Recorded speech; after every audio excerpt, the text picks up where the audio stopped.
بسم اللہ الرحمن الرحیم۔ السلام علیکم ناظرین، سید حسن وقار تراب پروگرام آج کی بات کے ساتھ۔ آج کا پروگرام میں اکیلے نہیں کر رہا، میرے ساتھ اس وقت میرے سینئر بھائی سینئر جرنلسٹ سید سہیل مہدی بھی موجود ہیں۔ آج ان سے ہم جو میں خود اکیلے میں ڈسکشن کرتا تھا، آج ان کو میں نے شامل حال کیا ہے اور ان سے پوچھتے ہیں وہ حالات جس سے اس وقت پوری دنیا متاثر ہو رہی ہے، یعنی کہ ایران کے ساتھ جو جنگ، امریکہ اور امریکہ کے بغل بچہ جو ہے جس نے اس کا کیا انجام ہوگا، اس کے اثرات کیا ہیں۔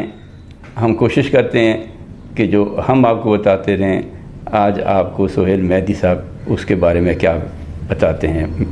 آئیں ملتے ہیں سہیل مہدی صاحب سے۔ شاہ صاحب کیسے ہیں آپ؟ ٹھیک ہیں؟ اللہ کا شکر ہے۔ آپ نے سن لیا جی، آپ کا ابتدائیہ بہرحال سارا آج کل گفتگو یہی ہو رہی ہے اور آپ کا پروگرام بھی اسی پہ ہے، امریکہ اسرائیل اور ایران کے درمیان جو لڑائی ہے۔ ہم سہیل صاحب سے پوچھیں گے کہ یہ جنگ شروع ہونے کی وجہ ان کی نظر میں کیا تھی؟ کیا امریکہ حاصل کرنا چاہتا تھا؟ اور جنگ جب اب کی امن مذاکرات شروع ہو گئے اور ایک راؤنڈ ہو چکا جو ناکام ہوئے، تو یہ کیوں جنگ شروع ہوئی اور اس کا اختتام کہاں جا کر ہوگا؟ بہت بہت شکریہ وقار صاحب۔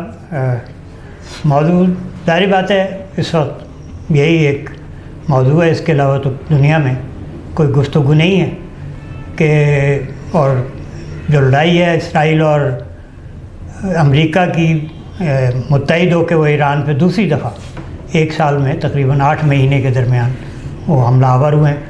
پہلے جو 12 دن کی لڑائی تھی اس میں انہوں نے کہا کہ جو ایران کا نیوکلیئر پروگرام ہے وہ سیکیورٹی ہے کے حوالے سے اسرائیل کے لیے بڑا خطرناک ہے اور خطے میں بھی۔ تو پھر ہم نے دیکھا کہ انہوں نے امریکہ نے ایک حملہ کیا اپنے B-2 بامبرز کے ذریعے ان کی تنصیبات پہ، اور یہ کہا کہ ہم نے ان کی یہ صلاحیت جو ہے افسردگی کی وہ ختم کر دی ہے۔ لیکن پھر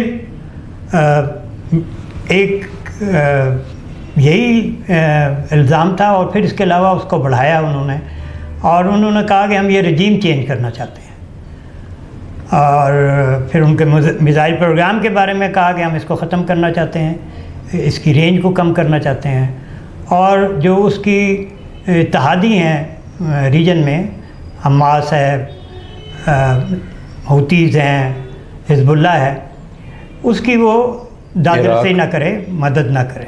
عراق میں بھی جو ایک ریزسٹنس ہے، یہ کہہ کے وہ حملہ آور ہوئے، اور ان کا خیال تھا کہ انہوں نے کہا کہ سرنڈر کر دو، ایران کو بہت سنگین نتائج ہوں گے، بھگتنے پڑیں گے۔ ایران اس کے مقابلے میں کھڑا ہو گیا۔ ہم نے سنا ہوگا کہ ایران نے اس لڑائی کی جو وہ توقع کرتا تھا تقریباً 20-25 سال تیاری کی۔ یہ عام بات ہے، سب نے کہا، لیکن میرا خیال ہے کہ یہ ادھوری بات ہے۔ خالی ایران نے یہ تیاری نہیں کی، اسرائیل نے بھی اس لڑائی کے لیے تیاری کی، اور امریکہ نے بھی اس لڑائی کی تیاری کی۔ لیکن ہم دیکھتے ہیں کہ آج 6 ہفتے گزر گئے ہیں، ایران جو ہے اس کی جو حکمت عملی تھی فوجی وہ زیادہ کامیاب ہوئی۔ یقیناً اس میں ایرانی عوام نے جو قربانی دی وہ بڑا بنیادی اس کا رول ہے، اس کا کردار ہے۔ لیکن یہ دیکھتے ہیں کہ ایران نے کمال حکمت عملی سے، مہارت سے، وہ لڑائی جو تہران کے اوپر آگ برسا رہی تھی اور تہران کو فتح کرنا تھا، تہران کو سرنڈر کرانا تھا، وہ دھکیل کے ابنائے ہرمز کی ایک تنگ سی گھاٹی میں، کھاڑی میں وہ لڑائی ایران لے گیا۔ اور آج ہم دیکھ رہے ہیں کہ جو ایک بہت بڑا ایک نیول ان کا جہاز موجود ہیں خلیج فارس میں ناکہ بندی کر۔ تو لڑائی کو ایران اپنی مرضی سے اٹھا کے وہاں لے گیا، اور آج ٹرمپ یہ کہہ رہا ہے کہ اس آبنائے ہرمز کو کھولو. رجیم چینج کرنے کی بات نہیں کر رہا، جو ہے میزائل پروگرام پہ بات نہیں، لیکن وہ تو کہہ رہا ہے نا، اب تو وہ کہہ رہا ہے کہ میں نے رجیم جو چینج کرنی تھی، خامنائی صاحب کو ہٹانا تھا، وہ ہٹا دیا. اور یہ بھی تو شاہ صاحب دیکھا گیا نا کہ جب انہوں نے رجیم چینج کے لیے پہلے عوام کو اکسایا اور عوام باہر نکل آئے، وہ ساری پلاننگ ان کی کیسے فیل ہو گئی؟ وہ بھی ناکام ہوئی نا. لیکن میں یہی کہہ رہا ہوں کہ وہ مرحلہ آپ نے بڑا اچھا وہ پوائنٹ آؤٹ کیا کہ اس سے ایک مرحلہ پہلے انہوں نے یہ کام بھی کیا، اور ٹرمپ نے ٹویٹ کیا کہ مدد آ رہی ہے، تم لوگ قائم رکھو، مضبوط رہو. تو ایران نے ان کی ہر حکمت عملی کو ناکام کیا اور اس کو اب دنیا تسلیم کرتی ہے.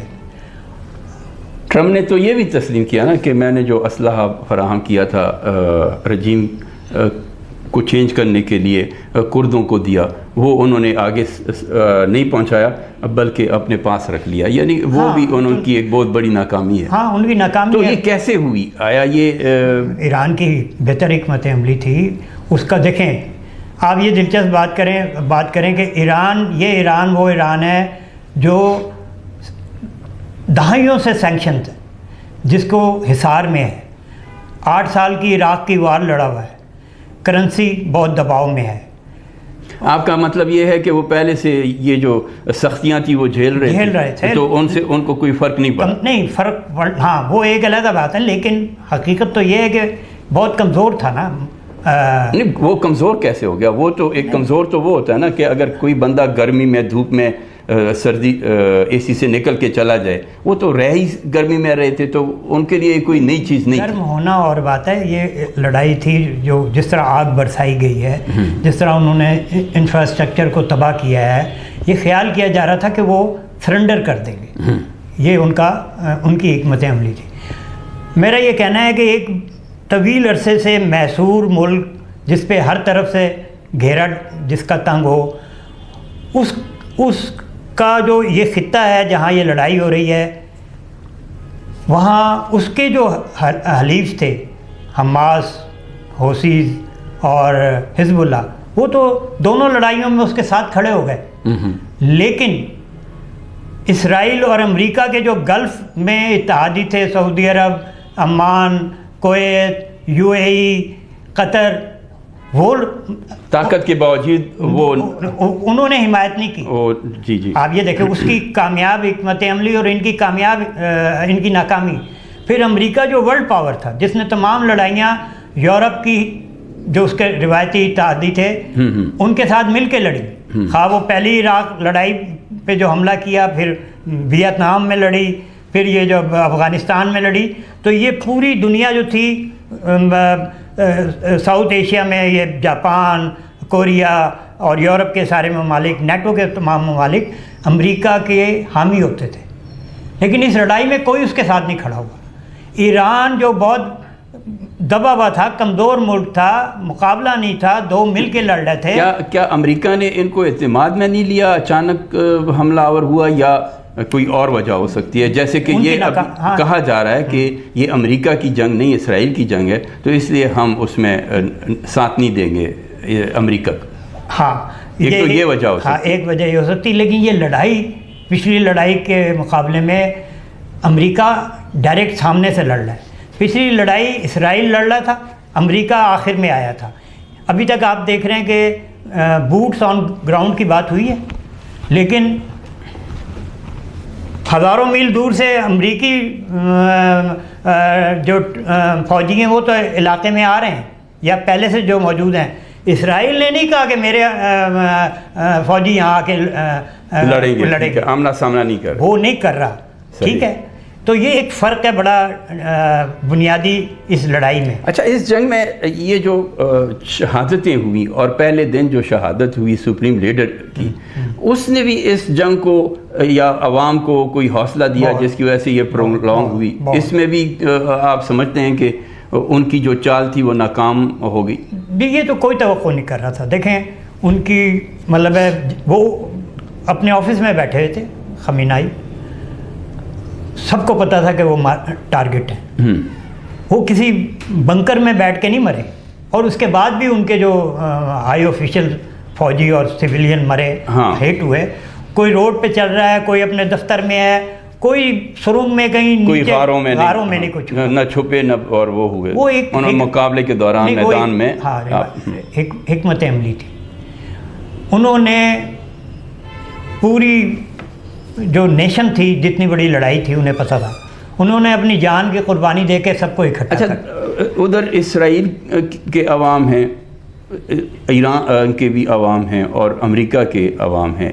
یہ جو جنگ ہو رہی ہے ان میں عوام کا جو ساتھ ہے، جیسے وہ حکومت کے ساتھ کس ملک کے عوام آپ کو نظر آتے ہیں کہ ہم دیکھیں، یہ تو جب اس نے کہا ابھی لاسٹ اس مذاکرات سے پہلے کہ ہم سویلائزیشن تباہ کر دیں گے، تو ایرانی لوگ تو روڈوں پہ آ گئے. اس نے کہا تھا کہ ہم پل تباہ کر دیں گے، نوجوانوں نے پلوں پہ جھنڈے لے کے کھڑے ہو گئے. دیکھیں نا، وہ تمام جگہیں جہاں اس نے کہا تھا ہم ہٹ کریں گے، وہاں لوگ کھڑے ہو گئے کہ آؤ ہٹ کرو، جب مشکل سے آدھا گھنٹہ نہیں رہ گیا تھا. تو دنیا نے یہ منظر دیکھا کہ عوام تو، بلکہ وہ منظر بھی سب نے دیکھا کہ ریلیز ہو رہی ہیں اور پیچھے بامبنگ ہو رہی ہے، تو کسی نے پلٹ کے بھی نہیں پیچھے دیکھا کہ پیچھے کیا ہوا ہے. سو وہ تو کوئی مقابلہ نہیں ہے عوام کا. جو اسرائیلی عوام ہے وہ تو بھاگتے تھے بنکرز میں، اور یہاں تو لوگوں نے سامنے کھڑے ہو کے بموں کو اپنے اوپر لیا. تو امریکی عوام نے حکومت کا ساتھ نہیں دیا، جنہوں نے وہ، حالانکہ ٹرمپ ابھی زیادہ دیر بھی نہیں ہوئی، سال پورا ہونے کو ہے یا 1.5 سال ہونے کو ہے کہ وہ صدر بنے ہیں، تو عوام نے ان کو مینڈیٹ دیا، عوامی حکومت ہے. اس کے باوجود آپ سمجھتے ہیں کہ عوام کی حمایت نہیں حاصل اس جنگ میں؟ ہاں، مجھے وہ تو خیر یہ سروے اس کے ہو گئے ہیں، اس میں اس جنگ کی حمایت میں صرف 20% ہے. اور یہ سروے یہ کہتا ہے کہ جتنی بھی امریکہ نے ماضی میں اس طرح کی جنگیں کی ہیں، اس میں یہ سب سے کم حمایت اس کی تھی، ریٹنگ تھی. دوسری یہ ہے کہ دیکھیں ان کا ایک پریس ایسا ہے جو ان کو سپورٹ، اسکائی نیوز وغیرہ اور یہ دوسری فاکس نیوز وغیرہ اور نیو یارک ٹائمز وغیرہ جو ان کے اخبارات ہیں. اس کے علاوہ جو نیوٹرل تجزیہ نگار ہیں وہ تو سامنے کہہ رہے ہیں کہ یہ ایک اسرائیل کا ایک اسٹوج ہے، یہ تو ایک اسرائیل باس ہے اور ٹرمپ اس کے پیچھے پیچھے کام کر رہا ہے. اور اب تو اس نے خود کہہ بھی دیا اس مذاکرات کے بعد، جو نائب صدر ہے امریکہ کے، وہ کہ میں نے اس کو رنگ کیا، نیتن یاہو کو اس کی پوری تفصیل سنائی کے بارے میں بتایا. اور نیتن یاہو نے بھی پریس کانفرنس میں کہا کہ ان کی جو سیکیورٹی کے سارے جو لوگ ہیں وہ مجھے روزانہ کی بنیاد پہ پوری صورتحال کو بریف کرتے ہیں. یہ تو ریکارڈ کا حصہ ہو گیا. جی ناظرین، یہاں لیتے ہیں ایک بریک، اور بریک کے بعد ہم ڈسکس کریں گے کہ یہ جو جنگ ہے اور اس جنگ کے جو اثرات ہیں، جنگ کے ختم ہونے کے بعد مشرق وسطی میں کیا پڑیں گے. حاضر ہوتے ہیں دوبارہ ایک بریک کے بعد.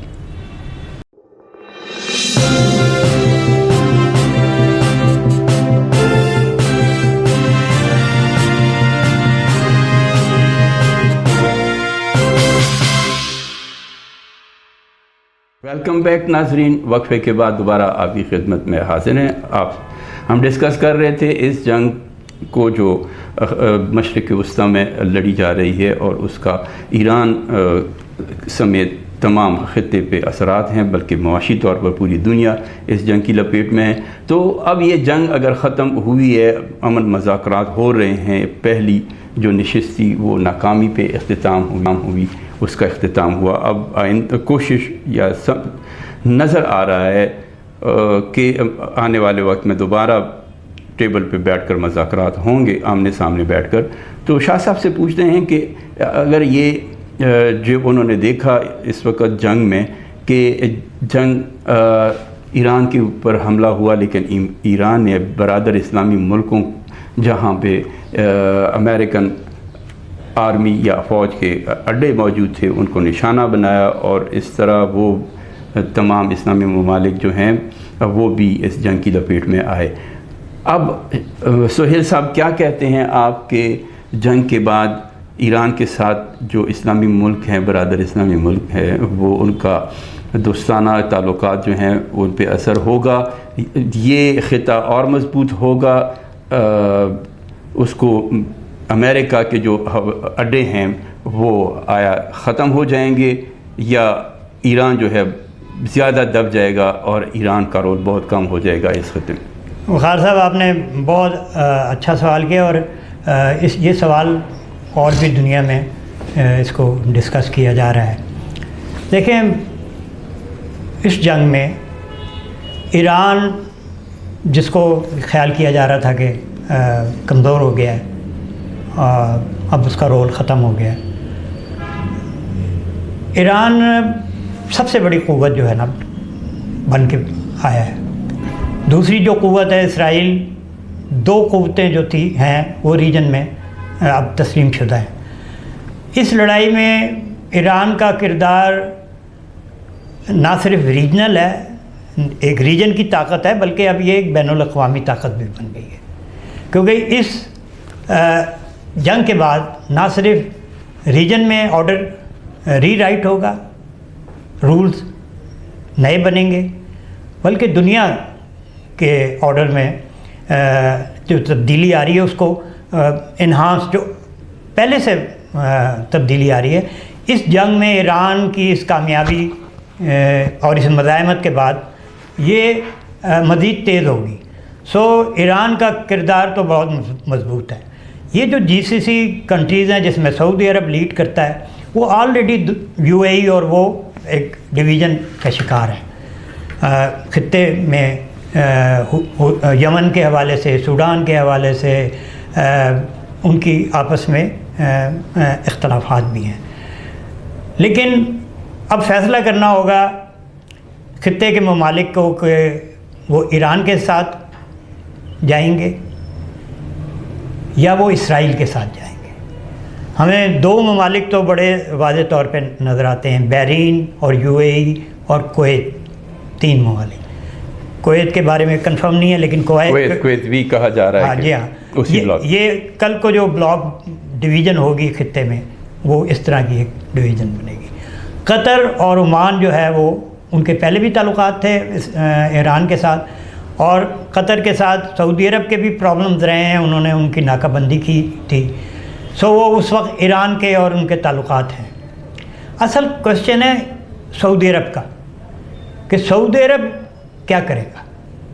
آیا وہ ایران کی لیڈرشپ میں اس کسی الائنس میں کھڑا ہوگا، کیونکہ اس کا ایک رول ماضی میں تو گلف میں اس کا لیڈنگ رول کے طور پر وہ ہمیشہ مناسب نہیں سمجھے گا کہ میں ہاں اب وہ مصیبت میں ہے، مشکل میں ہے، یا وہ کھڑا ہو جائے اسرائیل کے ساتھ، کیونکہ اور کوئی راستہ نہیں رہا. ان کی جو خاندانی بادشاہتیں ہیں یہ ایکسپوز ہوئی ہیں.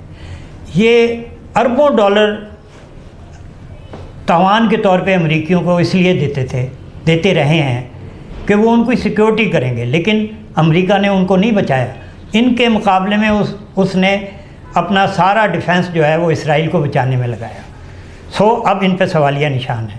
پھر ایران نے وہ اڈے، وہ ماڈرن ایکوپمنٹ، وہ پہلے دیواریں وہ سمجھ لیں کہ وہ دیواریں جو ان کی حفاظت کے لیے بنائی گئی جو کہا کہ وہ ریت کی دیواریں ثابت ان کو اس نے. اچھا، اور آپ کو دلچسپ بات بتاؤں، شاید اس کی نشاندہی نہیں ہوئی. جب ان کے رہبر اعلیٰ جو تھے علی خمینائی اور ان کی جو لیڈرشپ تھی باقی، جب وہ شہید ہو گئے، جب وہ ہٹ ہو گئے، تو 10 دن ایران وداؤٹ لیڈر جو تھا وہ یہ جنگ لڑ رہا تھا، اور اسی دوران انہوں نے یہ سارے اڈے تباہ کیے. آپ کا مطلب یہ ہے وہ وہاں سارا سب کچھ، یعنی اگر قیادت نہ بھی ہو تو ہاں ان کا نظام سارے آل راؤنڈر ہیں، ان کی تیاری حکمت عملی اتنی کمال کی. جی بالکل ٹھیک ہے کہ لیڈر نظام ولایت فقیہ جو انہوں نے بنایا ہے اس کا وہ جو سٹیپ وائز وہ ہے، یعنی وہ اتنا مضبوط ہے کہ اگر ایک قیادت اس کی شہید ہو جاتی ہے، شخصیت کا مسئلہ نہیں ہے، نظام سسٹم جو ہے انہوں نے بنا دیا ہے، تو وہ سسٹم لڑ رہا ہے. تو میرا یہ کہنا تھا کہ ایسی صورتحال میں جو کامیابی حاصل کی ہے، مشکل ہو جائے گا دنیا کو کہ وہ ایران کو نظر انداز کر کے خطے میں کوئی رولز ریگولیشن یا کوئی کردار کسی اور کا جو ہے وہ بنائے۔ تو میرا خیال ہے کہ آنے والے وقتوں میں ایران جو ہے ہاں دیکھیں، ایران اس وجہ سے بھی بڑا اہم ہو گیا ہے کہ ایران نے جو مزاحمت کی ہے، اسرائیل کا جو گریٹر اسرائیل کا خواب ہے وہ رک گیا، نہ صرف روک دیا ہے بلکہ یہ جو ابھی آپ سن رہے ہیں کہ نتن یاہو راضی نہیں ہے جنگ بندی میں۔ کیونکہ ایک اہم بات ہے، آج تو امریکہ اتنا لاؤ لشکر کے ساتھ بلڈ اپ کر کے اور سارا کچھ یہاں آ گیا ہے، معلوم نہیں تھا اسے کہ انجام کیا ہوگا۔ نہیں، وہ ایک علیحدہ بحث ہے۔ اگر وہ ایک دفعہ چلا گیا یہاں سے خطے سے اپنا یہ سارا سسٹم نکال کے، تو دوبارہ تو بار بار نہیں آئے گا۔ جی بالکل۔ تو اسرائیل کا جو منصوبہ ہے وہ تو پھر ختم ہو گیا، ہاں وہ تو ڈوب گیا۔ صحیح۔ تو اب آپ کیا سمجھتے ہیں کہ یہ جو خطہ ہے مشرق کے وسطیٰ، اس میں اسلامی ممالک ہیں، یہ دو گروپ اگر بنتے ہیں تو اول تو یہ نہیں ہونا چاہیے کہ تقسیم ہو، تو آپ ان کو کیا مشورہ دیں گے مسلمان برادر ممالک کو کہ وہ ایک ہو کر ایک دوسرے کو ڈرے نہیں، یا ان کو جو ڈرایا جاتا ہے یا خوف ہے، ایران سے ڈرنے کی کوئی ضرورت ہے یا نہیں؟ میرے مشورے سے تو وہ کام نہیں کریں گے، لیکن میرا یہ خیال ہے کہ ہاں اب ان خاندانی حکومتوں کے بھی رہنے کے حالات جو ہیں وہ کم سے کم معدوم ہوتے جا رہے ہیں۔ آنے والے وقتوں میں جو ان کا سحر تھا، اپنے جو کنٹرول تھا اپنے عوام کے اوپر، دیکھیں سائیکی میں چلی جاتی ہے نا بات۔ ان کو نظر آ رہا ہے کہ ہمارے جو لیڈرز ہیں وہ کوئی رول پلے نہیں کر پائے، وہ مزاحمت نہیں کر پائے، کمزوری دکھائی۔ جی ایک امپریشن تھا نا، دیکھیں مطلب ہے ایک ان بادشاہتوں کا ایک اپنے عوام میں، دنیا کی بات نہیں کر رہا، روب تھا، ہاں نو ڈاؤٹ، دبدبا تھا۔ وہ آپ سمجھتے ہیں کہ اب اس کو اتنا ڈیمیج ہو گیا، اس کو بڑا نقصان پہنچا ہے۔ جو ڈی ڈالرائزیشن ہے جس کی وجہ سے